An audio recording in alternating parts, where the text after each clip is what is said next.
रूपाय स्वामिने तापहारिणे। हम लोग स्वामी शिष्य संवाद जो बंगाली है उसका हिंदी वर्षन विवेकानंद जी के संग में वो पढ़ रहे हैं। यहाँ पर जिस प्रकार श्री रामकृष्ण वचनामृत में है, श्री रामकृष्ण बातचीत कर रहे हैं और मास्टर महाशय ने उसको रिकॉर्ड किया है। लेकिन यहाँ पर स्वामी जी इस शिष्य मात्र से बात कर रहे हैं। एक आध व्यक्ति कभी बीच में आएगा तो आएगा, लेकिन वचनामृत में तो श्री रामकृष्ण अनेक लोगों से बातचीत कर रहे हैं और शिष्य ने उसको रिकॉर्ड किया। इतना अंतर है। और यहाँ पर स्वामी जी जो बात कर रहे हैं वो और श्री रामकृष्ण की बातचीत में थोड़ा सा अंतर हमें प्रत्यय दिखाई देगा, और ये भी समझना आवश्यक है। इसीलिए हमने इसे प्रारंभ किया है। और आज हम परिच्छेद 6 छठा परिच्छेद उसको प्रारंभ करेंगे आलम बाज़ार मठ वर्ष 1897 ईस्वी मई में। स्वामी जी दार्जिलिंग गए थे, वहाँ से कलकत्ता लौट आए हैं, आलम बाज़ार मठ में हैं और शिष्य प्रतिदिन आलम बाज़ार में जाता है, कभी कभी रात को वहीं पर रह जाता है। प्रथम पदक नाग महाशय उनके प्रथम पथ प्रदर्शक थे। एक्चुअली ये शिष्य नाग महाशय के माध्यम से बेलूर मठ में आया। नाग महाशय का वो अत्यंत अनुगत था, वो दीक्षा लेना चाहते था, लेकिन नाग महाशय ने मना कर दिया था। उन्होंने कहा था कि स्वामी जी ही स्वामी विवेकानंद दीक्षा देने योग्य है, उनके पास जाओ। अब वो यहाँ पर उसी का वर्णन है। स्वामी जी जगत गुरु होने योग्य हैं, तुम उन्हीं के पास जाना। इसलिए वो शिष्य ने स्वामी जी दार्जिलिंग में थे, उसने शिष्य ने दार्जिलिंग में पत्र लिखा था और स्वामी जी ने कहा था कि नाग महाशय को कोई आपत्ति न हो गए तो मैं आनंद से तुम्हें दीक्षा दूंगी। उसके बाद अब स्वामी जी बेलूर मठ आलम बाज़ार मठ में वापस आ गए हैं और शिष्य उस दिन, वो शिष्य की दीक्षा का दिन है, विशेष दिन है। शिष्य उनके पास गया है और सब लीची इत्यादि जो भी कुछ चीज़ें आवश्यक थीं दीक्षा के लिए वो लेकर स्वामी विवेकानंद के पास पहुँचे। उसके बाद में अभी कुछ दूसरी वार्तालाप हो रही है।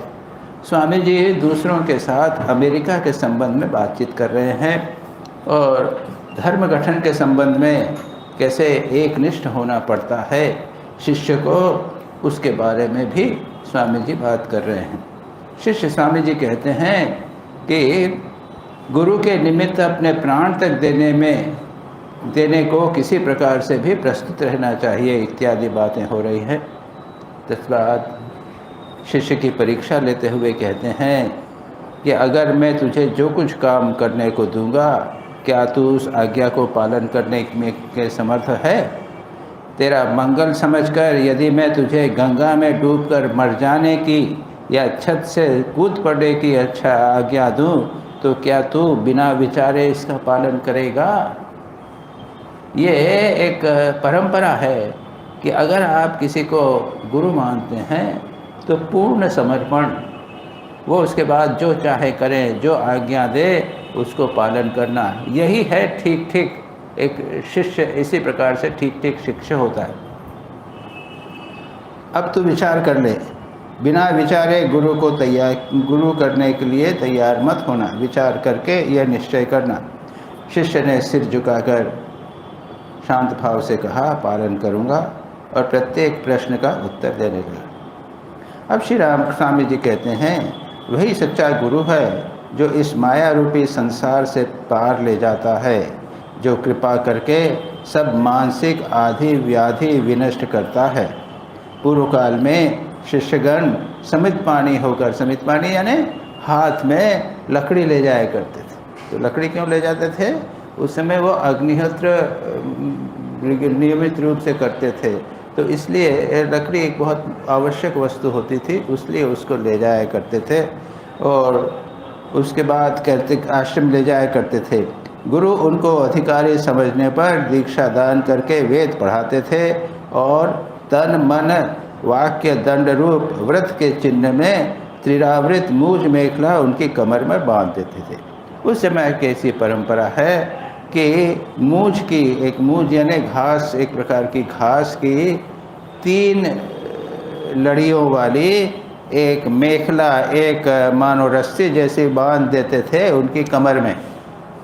ये एक इंडिकेशन था कि हमने तुम्हें शिष्य के रूप में स्वीकार किया। और शिष्य क्या करते थे, उसमें वो अपनी कॉपिन बांध दिया करते थे। तो जो हो, ये उनके उस समय वो प्रकार थी।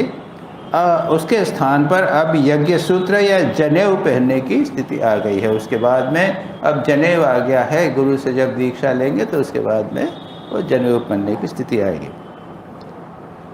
शिष्य पूछते हैं कि सूत के, हम लोग जो सूत के यज्ञोपवीत पहनते हैं, क्या ये वैदिक प्रथा नहीं है? यानी मेखला की बात जो यह पूछी, उसको तो उसने स्वीकार कर लिया। यह है कि मूछ मेखला ये तो वेद में है, लेकिन ये सूत का ये जो यज्ञोपवीत पहनना है, ये वेद में है क्या? तो स्वामी जी कहते हैं कि वेद में कहीं सूत के उपवीत का प्रसंग नहीं है। स्मार्त पंडित रघुनंदन ने भी लिखा है, अस्मिन्नेव समये यज्ञ सूत्रम परिधायेत। आजकल के युग में ये यज्ञोपवीत को पालन करना चाहिए। ये स्मार्त पंडित जो है रघुनंदन ने ऐसा लिखा है। कुछ उनकी कोई स्मृति होगी, उसमें उसने उस प्रकार की बात लिखी। ऐसे उपवीत का प्रसंग गोभिल के गृहसूत्र में भी नहीं है। बहुत से अन्य बातें हैं, इससे हमको कोई लेना देना ही नहीं है। गुरु के पास जाने होने वाले इस वैदिक संस्कार को ही शास्त्रों में उपनयन कहा गया है। परंतु आज की कैसी दुर्वस्था हो गई है। शास्त्र पथ को छोड़कर केवल देशाचार, लोकाचार, स्त्री आचार से सारा संसार देश भरा हुआ है। अब तो हम नहीं जानते क्या सिचुएशन हो गई है। अब तो ये इंटरनेट का ज़माना आ गया है, मोबाइल फ़ोन का ज़माना आ गया है। अब इसमें ये संस्कार इत्यादि है कि नहीं है नहीं मालूम। त्रैवर्णिक में भी हैं कि नहीं मालूम, ब्राह्मणों भी है कि नहीं मालूम, ये हम सब नहीं जानते। रामकृष्ण मिशन में अभी भी जब एक ब्रह्मचारी ज्वाइन करता है तो उसको 5 साल के बाद में उसका ब्रह्मचर्य संस्कार होता है। उस समय उसको यज्ञोपवीत दिया जाता है और उसके बाद में 4 साल और के बाद में संन्यास हो जाता है। तो संन्यास में तो यज्ञोपवीत को आहुति दी जाती है, उसको विसर्जित कर दिया जाता है। तो इसके अतिरिक्त अब बाहर जो गृहस्थ लोग हैं उसमें त्रैवर्णिक जो है, ब्राह्मणों को छोड़कर क्षत्रिय और वैश्य इत्यादि, उनमें क्या प्रथाएं, ये संस्कार इत्यादि प्रचलित हैं, ये कहना बड़ा मुश्किल। यहाँ पर ये बात हुई इसलिए हमने इस बात को उठाया है। अब स्वामी जी जो बात दूसरी कहते हैं उसको हम लेते हैं। प्राचीन काल, इसलिए कहता हूँ कि प्राचीन काल जैसा था वैसा ही काम शास्त्र के अनुसार करना चाहिए, स्वामी जी कहते हैं। अब कहते हैं, स्वयं श्रद्धावान होकर अपने देश में भी श्रद्धा लाओ। श्रद्धा की बात, श्रद्धावान लभते ज्ञानम। अपने हृदय में नचिकेता के समान श्रद्धा लाओ। नचिकेता के समान यमलोक में चले जाओ। आत्म तत्व जानने के लिए, आत्मा के उद्धार के लिए, इस जन्म मृत्यु की समस्या की यथार्थ मीमांसा करने के लिए यदि यम के द्वार पर भी जाकर सत्य का लाभ कर सको तो निर्भय हृदय से वहाँ जाना उचित है। भय ही मृत्यु है, भय से पार हो जाना चाहिए। आज से ही भय शून्य हो जाओ। ये स्वामी जी के जो बहुत इम्पोर्टेंट जो संदेश है, ये निर्भय होना तो स्वामी जी का बिल्कुल बहुत इम्पोर्टेंट, यानी इतना इम्पोर्टेंट संदेश है ये कि बस। और स्वामी जी तो कहते हैं कि मृत्यु से भी भय नहीं करता। फिर दृष्टांत भी आते हैं स्वामी जी को, कहीं पे विदेश में आई में या कहीं पे किसी ने कुछ डराया था, स्वामी जी कहते हैं वो नहीं डरे थे। वो ट्रेन में जा रहे थे ना, एक बार ट्रेन में जा रहे थे तो 2 अंग्रेज बैठे हुए थे उनके साथ में, अपर क्लास के थे, और वो लोग अंग्रेज लोग एक सन्यासी को देखकर हिंदू सन्यासियों को गाली दे रहे थे। बहुत सारी बातें, गंदी बातें कर रहे थे उनके बारे में, और स्वामी जी चुपचाप सुन रहे थे, वो समझ नहीं रहे थे। उन्होंने समझा था कि स्वामी जी ये अंग्रेजी नहीं जानते होंगे। इतने में स्टेशन आया और स्वामी जी से मिलने के लिए व्यक्ति आए कोई। उसके बाद स्वामी जी ने उनके साथ में अच्छी तरह इंग्लिश में साथ बातचीत की, तो लोग समझ गए। और उन्होंने कहा कि अरे ये तो समझता है, इसने सब सुन लिया। तो उसके बाद में जब ट्रेन रवाना हुई तो उन्होंने स्वामी जी से पूछा, कहा कि आपने क्या हमारी सब बातें सुन ली? थे कि हाँ सुन लीजिए। तो कुछ बोला नहीं। उन्होंने कहा कि मूर्खों से पहली बार मेरा मुलाकात नहीं होगी। I have not met fools for the first time.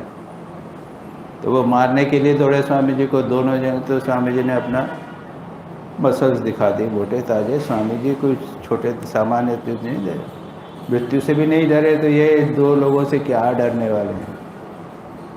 तो भय निर्भय होना, ये स्वामी जी का बहुत इम्पोर्टेंट संदेश है, और आज के हमारे युवकों के लिए ये बहुत संदेश अच्छा है, महत्वपूर्ण है।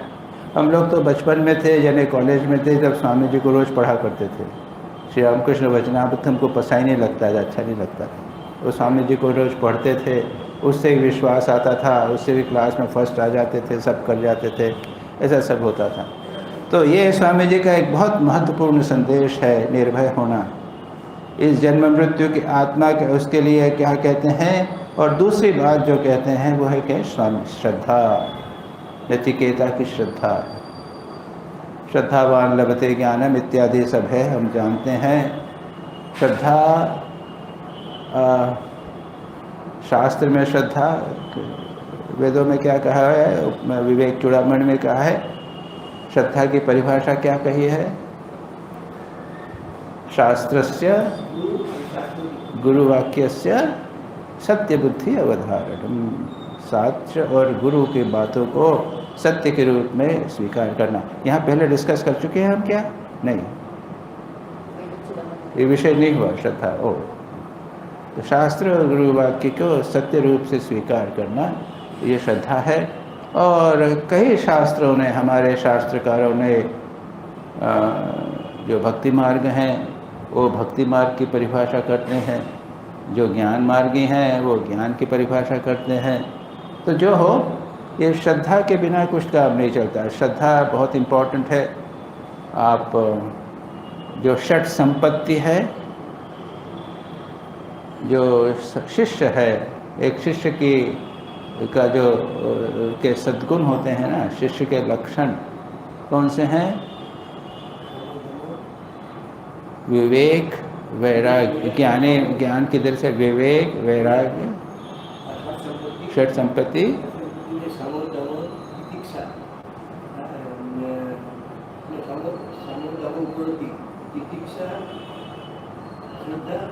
समाधान, और चौथा है मुमुक्षुत्व। ये चार है ये शिष्य के लक्षण, एक समय मुमुक्षु के लक्षण। और उसमें है षट संपत्ति जो है, उसमें श्रद्धा भी एक है। तो श्रद्धा को बहुत इम्पोर्टेंस दिया गया है। यहाँ स्वामी जी इसी बात को कहते हैं कि भय शून्य हो जाए, अपने मोक्ष तथा परहित के निमित्त आत्मोत्सर्ग करने के लिए अग्रसर हो जाओ ना। ये हम जब स्वामी विवेकानंद को पढ़ेंगे सर्वत्र ये बात मानेंगे। अपने मोक्ष के साथ परहित, अपने मोक्ष तथा परहित के निमित्त आत्मोत्सर्ग करने के लिए अग्रसर हो जाओ। ये स्वामी जी के संदेश का सार है। आत्मनो मोक्षार्थम परहित, जगत हिताय सर्वस्व का त्याग। आत्मोत्सर्ग करना, सर्वस्व का त्याग किस लिए?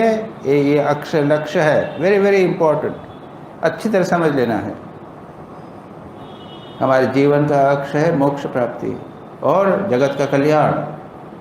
केवल मोक्ष प्राप्ति नहीं, बार बार आप देखेंगे सर्वत्र, अगर पढ़िए, मैंने पढ़ा है, कई बार पढ़ा है, जब भी देखा है, स्वामी जी दोनों बातें एक साथ कहते हैं। मोक्ष की बात अवश्य कहते हैं और जगत हिताय, ये रामकृष्ण मिशन की विशेषता है। अन्य संन्यासी संप्रदाय, अन्य हिंदू संप्रदाय वो मोक्ष की बात करते हैं, जगत के हित बात कभी करेंगे कभी नहीं करेंगे, कुछ नहीं। जगत तो मिथ्या कर देते हैं, है नहीं।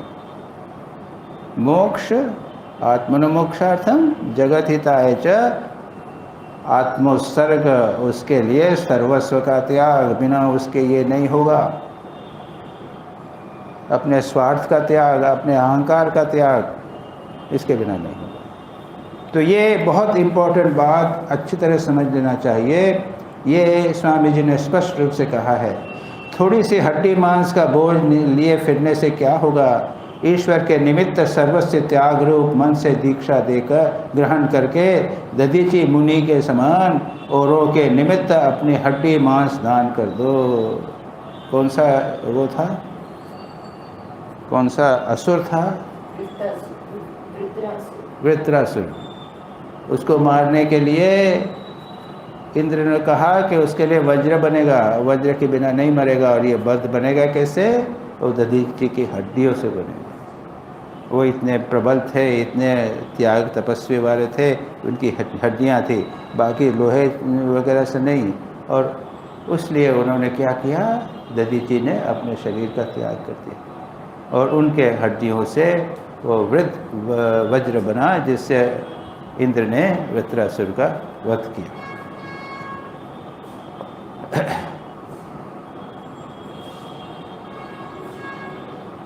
शास्त्र में लिखा है कि जो अधीत वेदांत है, जो ब्रह्मज्ञ है, जो अन्य को भय से पार करने में समर्थ हैं, वे ही यथार्थ गुरु हैं। ये अधीत वेदांज्ञ, ब्रह्मज्ञ और इत्यादि जो है वो शास्त्र में, विवेक चूड़ामणि इत्यादि में वो गुरु के सभी लक्षणों का वर्णन वहाँ पे आता है। वेदांत को जानना भी चाहिए, ज्ञान भी होना चाहिए, और उसके बाद में उनके सारे सद्गुण होना चाहिए। उनमें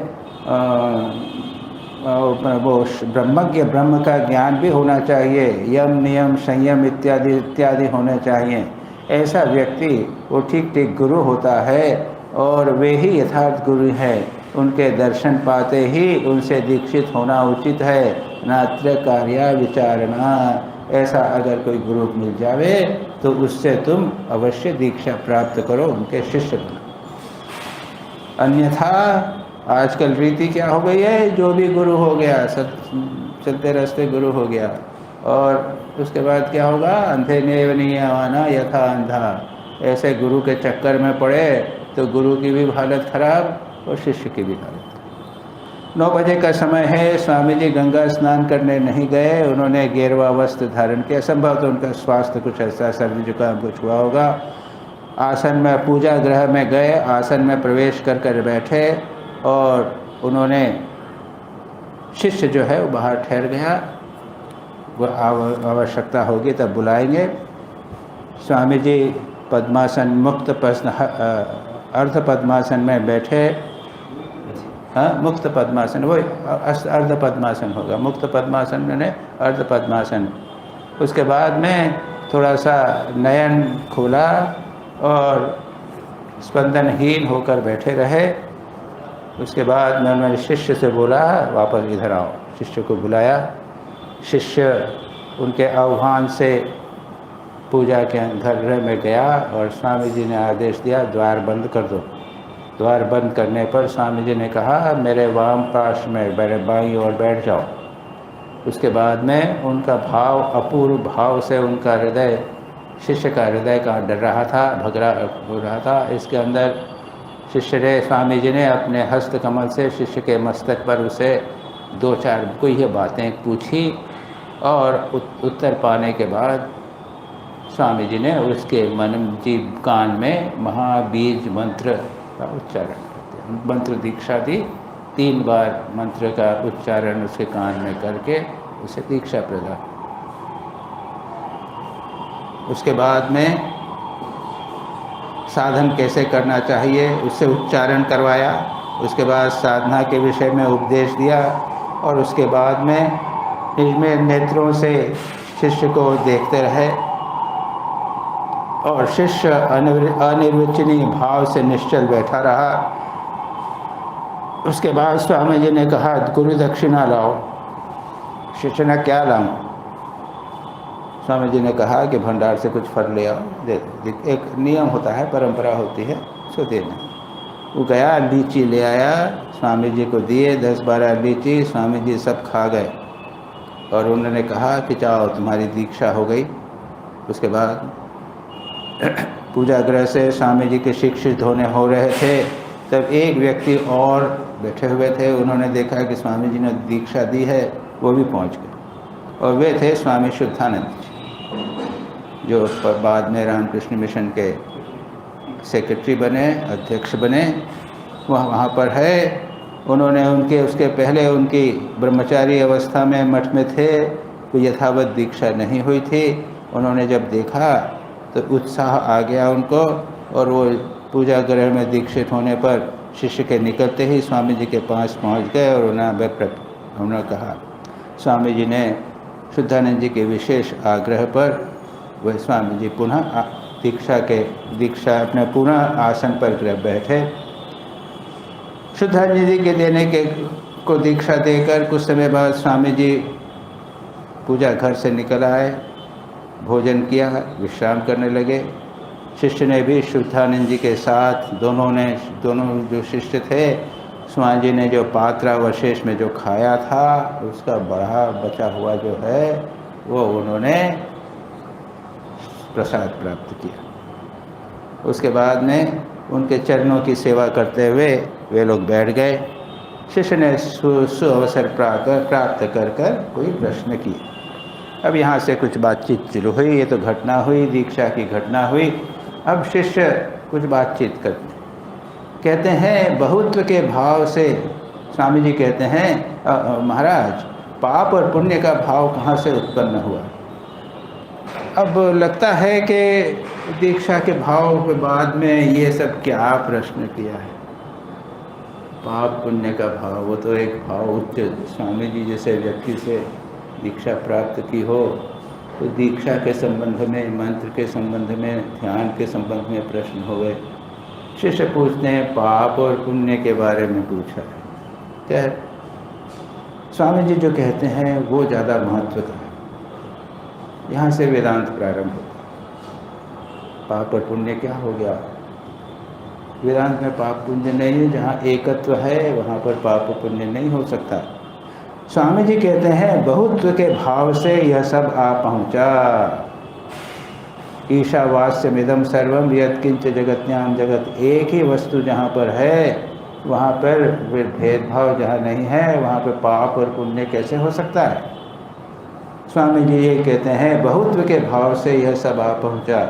मनुष्य एकत्व की ओर जितना बढ़ता जाता है उतना ही हम तुम का भाव कम होता जाता है, जिसमें से कि सारा धर्माधर्म इत्यादि द्वंद्व उत्पन्न हुआ है। ये बहुत इम्पोर्टेंट बात है। और सच पूछा जाए, अगर हम स्वामी विवेकानंद का साहित्य पढ़ें तो सर्वत्र यह बात बड़े फोर्सफुली स्वामी जी बार बार कहते हैं, ताकि ये ज्ञान योग होवे या कर्म योग होवे, राजयोग होवे, सर्वत्र ही एकत्व के भाव को स्वामी जी बार बार जोर देकर बताते हैं। हम तुम का भाव, अगर हम जितना आगे बढ़ेंगे एकत्व पर तो हम, मैं और तुम, ये भाव कम होता चला जाएगा और इसी से सारे धर्म अधर्म इत्यादि द्वंद्व उत्पन्न होते हैं। हमसे यह पृथक है ऐसा भाव मन में उत्पन्न होने से ही अन्यान्य द्वंद्वों का भाव विकसित होता है। मैं अलग हूँ, तुम अलग हो। उसके बाद में पाप पुण्य का भाव हो गया, झगड़ा हो गया। उसके बाद में विविधता आ गई। उसके बाद में उसका एक दूसरा गुट हो गया, दूसरा संप्रदाय बन गया, दूसरा दल बन गया, दूसरा धर्म बन गया, मेरा धर्म भिन्न हो गया। ये इस प्रकार के सारे द्वैत से सारा झमेला। द्वितीयाद्वै भयम भवति, श्वेताश्वतर उपनिषद नहीं हो, ब्रह्म बृहदारण्यक में संभवतः है। जहाँ पर द्वैत हैं उससे द्वितीयाद्वै भय उत्पन्न होता है। जो दो हैं एकत्व की ओर, सदा हमें एकत्व की ओर जाने का प्रयत्न करना चाहिए।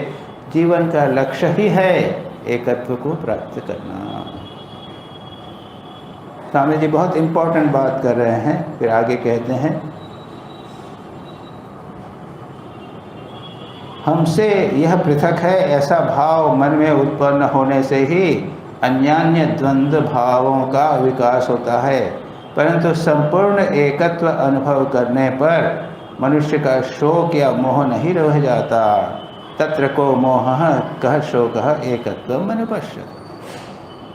बिल्कुल स्पष्ट है, यह उपनिषद की बात हो रही है। तत्र क मोह, मोह कहाँ, शोक कहाँ, जहाँ पर जो व्यक्ति एक को देखता है, सर्वत्र एक भूमा एक ब्रह्म को देखता है, सभी में एक आत्मा को देखता है, उसमें शोक और मोह कहाँ हो।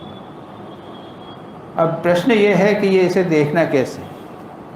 तो एक तो है कि अगर हमें दृष्टांत के रूप में कुछ लेके इसको देखने का प्रयत्न करें। अगर कोई समाधि व्यस्त हो जावे और समाधि में एक में विलीन हो जावे, एकत्व रहे, द्वंद्व पूरी तरह चले गए, एक अद्वैत सत्ता परमात्मा सत्ता का उसने साक्षात्कार किया अद्वैत भाव में ध्यान में, उसके बाद जब वो जागृत अवस्था में पुनः आएगा वह भाव बना रहेगा, दृढ़ अनुभूति का भाव वह बना रहेगा। एक तो ये हुआ। दूसरा क्या है? दूसरा यह है कि जैसा श्री राम कृष्ण कहते थे, ये सब मुझे ऐसा लग रहा है जैसे मोम का बने हुए, कहते थे ना श्री राम कृष्ण, ये सब चीज़ें जैसे है वो मोम की बनी हुई है। तो द्वैत बन रहा है, दिखाई दे रहा है ये सब मोम का बना हुआ। ब्रह्मानंद जी को भी अनुभव होता था, स्वामी जी को भी अनुभव होता था, सब जो है मानो एक मोम की बनी हुई चीज़ों के। अब तीसरा हम दृष्टांत देखते हैं पवारी बाबा में। वो चोर उसके घर में आया, चोर भागने लगा, पवारी बाबा जाग गए, चोर डर के मारा भागा, पवारी बाबा दौड़कर गए, उसको पकड़ लिया और कहा प्रभु तुम आए थे, मैंने आपको डिस्टर्ब किया। वो ये भी एकत्व ही तो है। सभी जगह उन्होंने अपने इष्ट को देखा, प्रभु को देखा। चोर भी दिख रहा है और उसमें भगवान भी दिख रहा है। चोर नहीं दिख रहा है एक प्रकार से, लेकिन एक व्यक्ति तो दिखा। वो तो सांप में, बिच्छू में, उनके कमरे में जो भी लोग आते थे सबको भगवान देखते थे, लेकिन सांप भी देख रहे हैं। सांप भगवान नाराज हो गए, एक ने सांप ने काट डंस मार दिया था तो बेहोश हो गए। सांप भगवान नाराज हो गए, तो भगवान भी हैं सांप भी है। तो एकत्व की अनुभूति कई प्रकार की हो सकती है, एकत्व की अभिव्यक्ति भी हमारे जीवन में कई प्रकार से हो सकती है। यहाँ पर स्वामी जी केवल यही कहते हैं, तत्र को मोह कह शोक एकत्व अनुपुष्यते। जब व्यक्ति एकत्व को अनुभव कर लेगा तब शोक, मोह, क्रोध, राग, द्वेष, ये द्वैत की जो बातें हैं ये हो ही नहीं सकती। बिल्कुल स्पष्ट रूप से बात करते हैं। आगे कहते हैं, इस प्रकार की दुर्बलता को ही पाप कहते हैं। जब एकत्व होगा तो शोक मोह नहीं रहेगा, जब एकत्व नहीं होगा तब शोक मोह होगा, इसी को पाप कहते हैं। पाप यानी मैंने चोरी की, दूसरे को मारा, झूठ बोला, तो ये दूसरा है तभी तो हुआ। लेकिन जब एक होगा तब वो चोरी, झूठ, पाप कोई प्रश्न नहीं उठता, सभी जगह भगवान। तो ये एक बहुत महत्वपूर्ण बात, इसीलिए कहते हैं दुर्बलता का नाम ही पाप है। सब प्रकार की दुर्बलता को ही पाप कहते हैं। वीकनेस इज सिन, ये इंग्लिश में यहाँ पर लिखा हुआ है, वीकनेस इज सिन। इससे हिंसा तथा द्वेष आदि का जन्म होता है, इसलिए दुर्बलता का दूसरा नाम पाप है। हृदय में आत्मा सर्वदा प्रकाशमान है, परंतु इधर कोई ध्यान नहीं देता।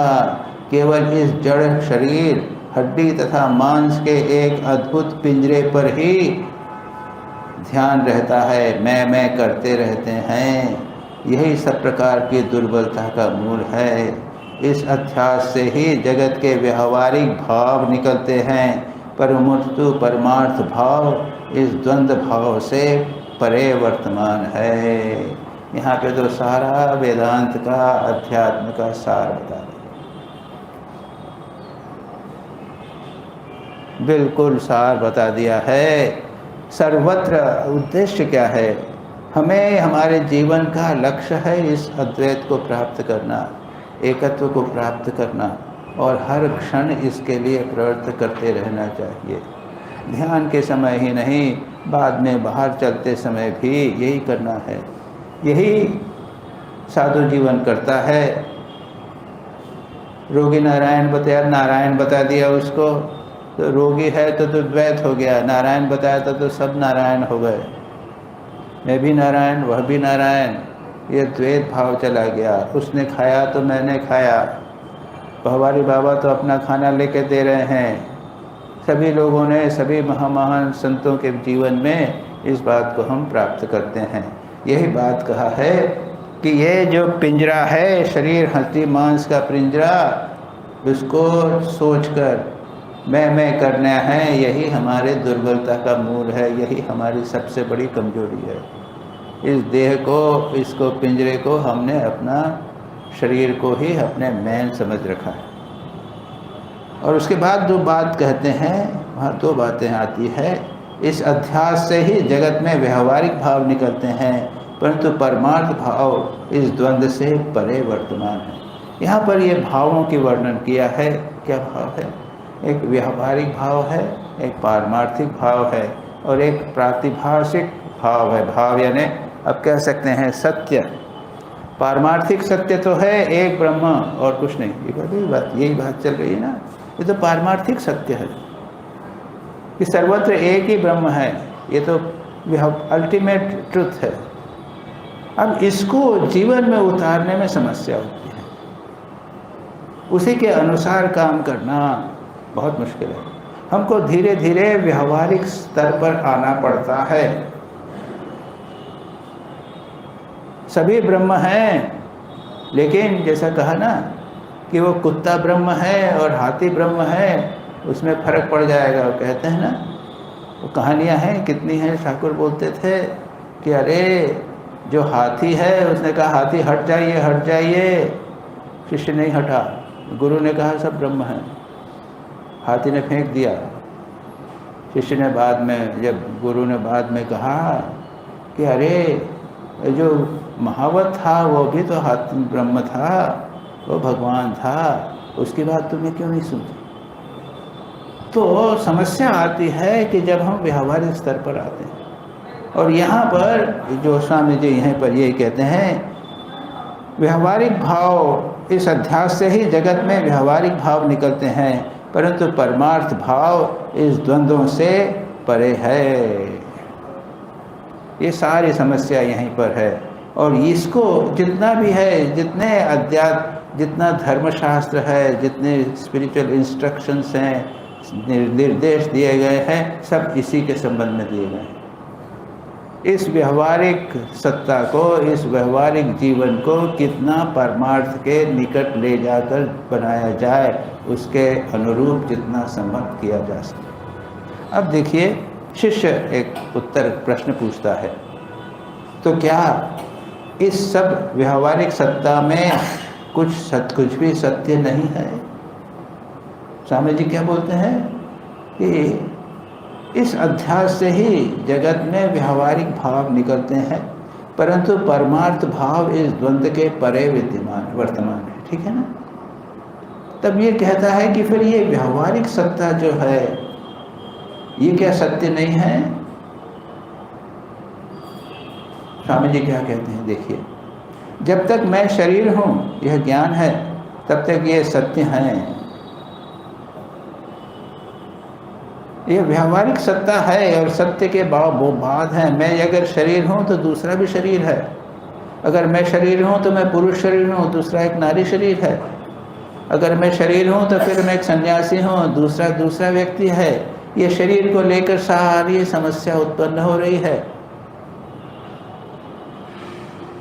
अब क्या करते हैं स्वामी जी, क्या कहते हैं, जब तक मैं शरीर हूँ यह ज्ञान है, तब तक ये सत्य है। व्यवहारिक सत्ता और व्यवहारिक नियमों को स्वीकार करना पड़ेगा।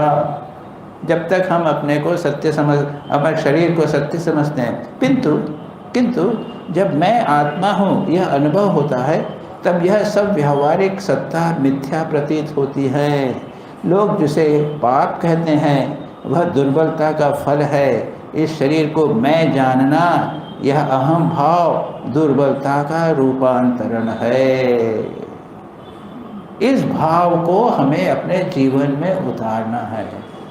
अपने शरीर को मैं समझ रखा है, यही बात करते हैं कि इस शरीर को मैं जानना, मैं क्या हूँ, मैं यानी मैं शरीर, मैं जानना, यह अहम भाव दुर्बलता का रूपांतरण है। इसलिए श्री रामकृष्ण क्या करते थे, मैं नहीं बोलते है ना, कोशिश करते थे ये यहाँ का, इस स्थान का,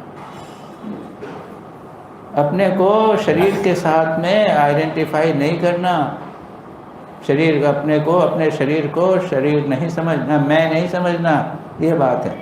यह अहम भाव दुर्बलता का रूपांतरण ही है। जब मैं आत्मा हूँ, इस भाव का, इसी भाव का पर मन स्थिर रहेगा, तब तुम पाप और पुण्य, धर्म और अधर्म के पार पहुँच जाओगे। यही है वेदांत। तत्र को मोह कह शोक एकत्वम अनुपश्यतः। और यही साधना, चाहे आप कितने भी लेक्चर सुनो, अपने आप को आत्मा समझने का प्रयत्न करना ही पड़ेगा। जितना अधिक हम अपने को आत्मा समझेंगे, जितना अधिक हम अपने को सत्य देह नहीं मानेंगे, उतने हम ये पाप पुण्य इत्यादि से परे जाने लगेंगे। इसी भाव को स्थिर करना होगा, तब तुम पाप और पुण्य, धर्म और अधर्म से परे पहुँच जाओगे। श्री रामकृष्ण कहा करते थे, मैं के नाश से ही दुख का अंत होता है। मैं मरा की बला चली, है ना, यही है ना वहाँ बांग्ला में। मैं हाँ क्या अच्छे बांग्ला बोलो, ठाकुर बोलते हैं मैं मरा की बला टली।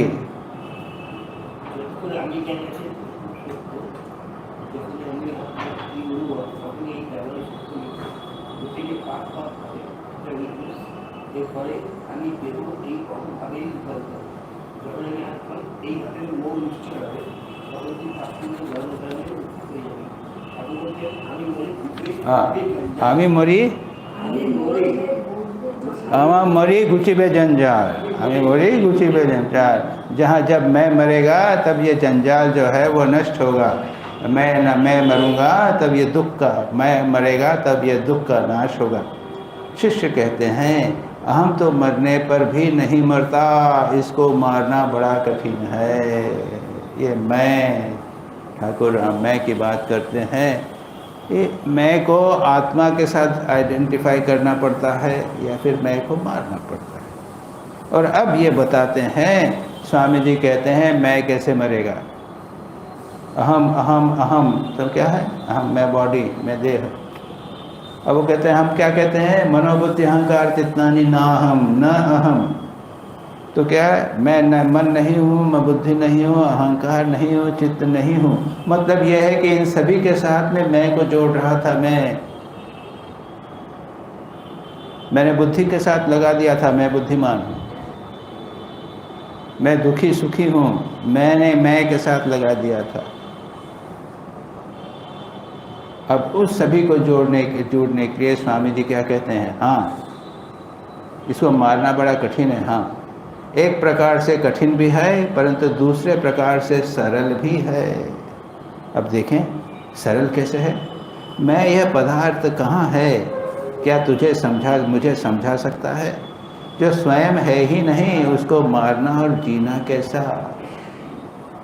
स्वामी जी तो और अधिक आगे चले जाते हैं। स्वामी जी क्या करते हैं, ये फिलॉसफी दार्शनिक दृष्टि से समझाने का प्रयत्न करते हैं कि मैं जैसी कोई चीज़ ही नहीं है। अगर इसको हम मान लें और उस पर अगर जीवन को अपने हम प्रतिष्ठित हो जावें तो सारी समस्या दूर हो जाएगी। कहते क्या हैं, स्वयं जो स्वयं है ही नहीं, उसको मारना और जीना कैसे, उसका मरना और जीना कैसे। अहम रूप जो एक मिथ्या भाव है, उसी से मोहित मनुष्य मोहित हिप्नोटाइज है। बस इस पिशाच से मुक्ति प्राप्त होने पर यह स्वप्न दूर हो जाता है। यह एक ही प्रश्न है, ये मैं इसको मैंने सबसे जोड़ लिया है। इस पिशाच को हम उसको राक्षस कहते हैं, उसको दूर करने से, मुक्ति प्राप्त होने से स्वप्न दूर हो जाता है और दिख पड़ता है कि एक आत्मा ब्रह्म स्तंभ पर्यंत सब में विराजमान है, एक ही ब्रह्म विराजमान है। ये अहम के द्वारा ही समस्त समस्याएं बाधाएं हो रही हैं। इसी को जानना होगा, प्रत्यक्ष करना पड़ेगा।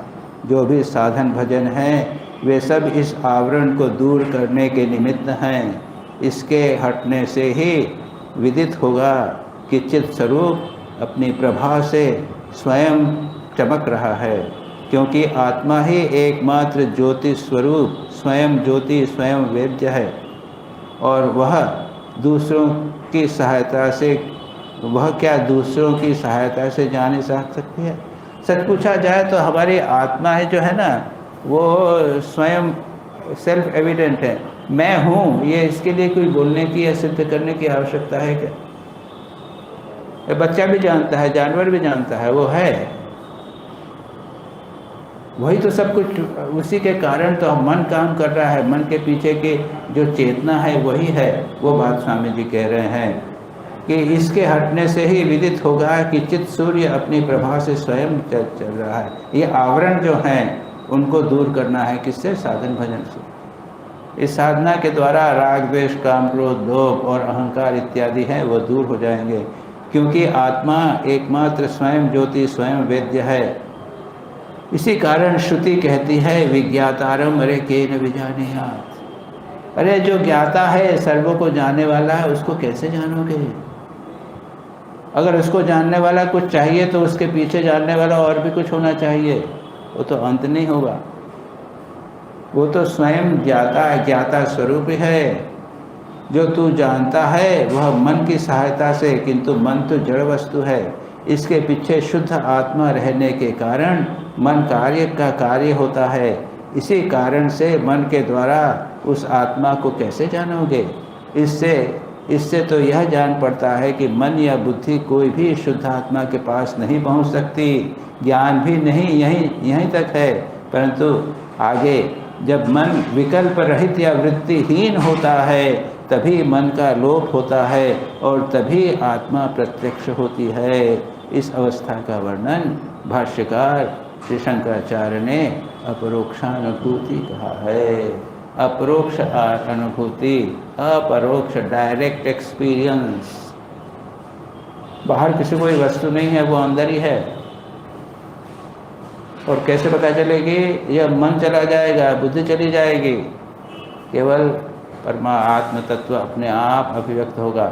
मैं नहीं देखूंगा ये मेरी आत्मा है, ऐसा नहीं होगा। अपरोक्ष अनुभूति इसी को कहा है। क्या होता है कि जब मन बुद्धि कोई भी शुद्धात्मा के पास नहीं पहुंच सकती, ज्ञान की पहुंच यहीं तक है। परंतु आगे जब मन विकल्प रहित वृत्तिहीन होता है, तभी मन का लोप होता है, तभी आत्मा प्रत्यक्ष होती है।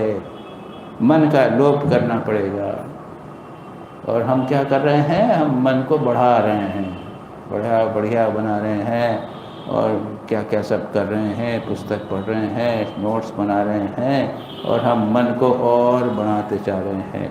इस अवस्था का वर्णन भाष्यकार शंकराचार्य अपरोक्षानुभूति कहते हैं। किंतु महाराज, शिष्य कहते हैं मन ही तो अहम है, मन का लोप यदि हुआ तो मन कहाँ जाएगा?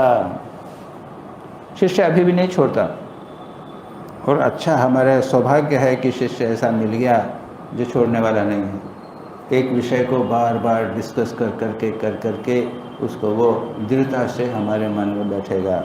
स्वामी जी कहते हैं वह जो अवस्था है यथार्थ में वही अहम का स्वरूप है। क्या कहा है? मन ही तो अहम है। मन का यदि लोप हुआ तो मैं कहाँ रह गया? मन का लोप होने पर जो अवस्था होती है वही वास्तविक मन अहम का स्वरूप है। उस समय जो अहम रहेगा वह सर्वभूतस्थ, सर्वगत, सर्वांतरात्मा होगा। सर्वव्यापी एक ही अहम, एक ही चैतन्य। बाबा, घटाकाश, घट यदि टूट जावे, एक हमारा अहंकार रूपी घट है, बने हुए हैं, अगर उसको तोड़ दिया तो क्या होगा? आकाश आकाश में मिल जाएगा। वैसा नहीं होगा कि वो आकाश नहीं रहेगा। घट के टूटने पर उसके अंदर का आकाश क्या विनाश हो जाता है? हमारे अहंकार के जाने के बाद में क्या चैतन्य हमारा भीतर है वो क्या विलीन हो जाता है? नहीं, वो सर्वत्र हो जाता है। जिसे तू शरीर में बंद समझता था, वह फैलकर अहम का या आत्मस्वरूप में प्रत्यक्ष हो जाता है। जो छोटा अहंकार दूर हो जाता है, वो बड़ा अहंकार हो जाता है, सर्वत्र हो जाता है। अतएव मैं कहता हूँ कि मन मरा या रहा, इससे यथार्थ अहम या आत्मा का क्या लेना देना। यह बात समय आने पर तुझे प्रत्यक्ष होगी। काले न आत्मनिविद्यति। श्रवण और मनन करते करते इस बात का अनुभूति होती है और होगी, और तब तू मन के अतीत चला जाएगा। तब ऐसे प्रश्न करने का अवसर ही न होगा। स्वामी जी ने अंत में कहा, इसी सहज विषय को समझाने के लिए कितने ही शास्त्र लिखे गए हैं। हम लोगों ने यहाँ बैठकर उसकी अनुभूति कर ली है। इस पर भी लोग इसको नहीं समझ पाते हैं। आपात मधुर चांदी के चमकते हुए रुपये और स्त्रियों के क्षणभंगुर सौंदर्य से मोहित होकर दुर्लभ मनुष्य जन्म को कैसे खो दे रहे हैं। महामाया का आश्चर्यजनक प्रभाव। महामाया, माता महामाया रक्षा करो, महामाया रक्षा करो। छोटा सा एक चैप्टर बहुत सुंदर ढंग से स्वामी जी ने ये अहम तत्व को परमात्मा तत्व के साथ एक किया है। हमारे भीतर ही परमात्मा है, हमें अपने मन को छोड़ना है। हम उसका साक्षात सदा विद्यमान है, सर्वव्यापी विद्यमान है। ओम शांति शांति शांति। हरि ओम तत्सत्। श्री राम कृष्णार्पणमस्तु।